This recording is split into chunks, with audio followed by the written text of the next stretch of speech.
What's going on, everybody? Back at it again with another video. This time we're going to talk about competitive mode and the things that are going to happen in competitive mode. Now understand something when I say this, and I'm going to explain it fast and try to roll it off quick. So from what competitive mode was explained to me, you won't have random fumbles. So you'll have to either hit stick him or try to strip him.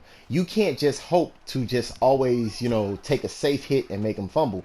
Guys won't be fumbling from you doing like the conservative hit next year. So next, let's look at the situation of overthrows. In competitive mode, no overthrows. In competitive mode, you won't have, and in competitive mode next year, that's an interception. Now, you won't have overthrows. You won't have drops. That's an interception also in Madden competitive mode next year.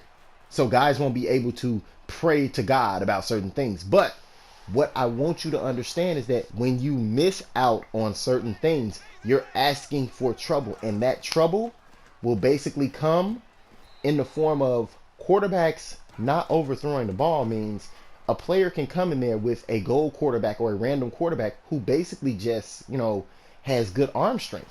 He's not accurate, but if your offense can actually spring guys. Now, by springing guys, what I mean is if you can get them into a void. Now, from what they tell me, if that receiver is running a slant and he's going to cross into a zone or come out of a zone, when you throw the ball and he comes out of that zone, you're going to be directly on target unless you use target passing to put it somewhere. So target passing, which is going to be a crosshair and you pick where you throw it, but even regular throws are always going to be on the money. So who will actually use target passing if you know you can throw a ball and be on the money? Next, guys won't fumble.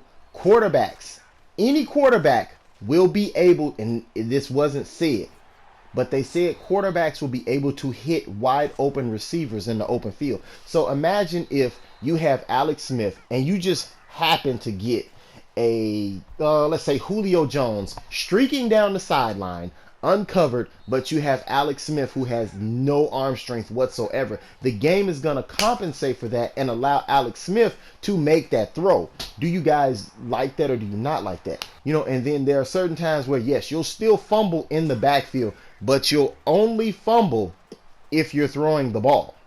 So I'm not sure how this will work. I guess they're saying, because this is not confirmed yet, but a lot of guys are saying if you are not throwing the ball, you won't fumble in competitive mode.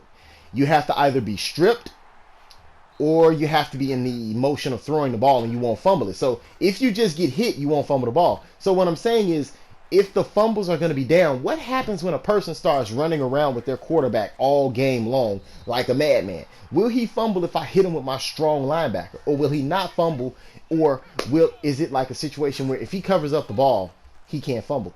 I'm kind of confused on this, but I'm starting to see that maybe competitive mode might have a problem. Competitive mode might be an issue, because if competitive mode is just basically taking all the errors and all of the football type of action out of the game, will you actually play it if a person can come out with a horrible quarterback and still make an accurate throw? Now let's just imagine that's a gold Geno Smith and he throws that ball like that and it gets down there, and we're in like mid-October when he makes that throw, or let's say Christmas, when all the cards are starting to get good. If around Christmas a gold card can make that throw, I'm going to have an issue.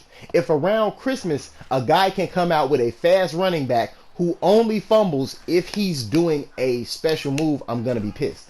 I don't want to see them take things out of the game that need to be in the game, but if competitive mode is going to be the best mode, or it's the mode that they made for guys who like to compete, I'm going to have to see what it is, because I'm not a fan of seeing Geno Smith throw dots and Geno Smith can't throw to save his life. I'm not a fan of seeing Alex Smith throw 90-yard balls and Alex Smith can barely throw a 15-yard dig.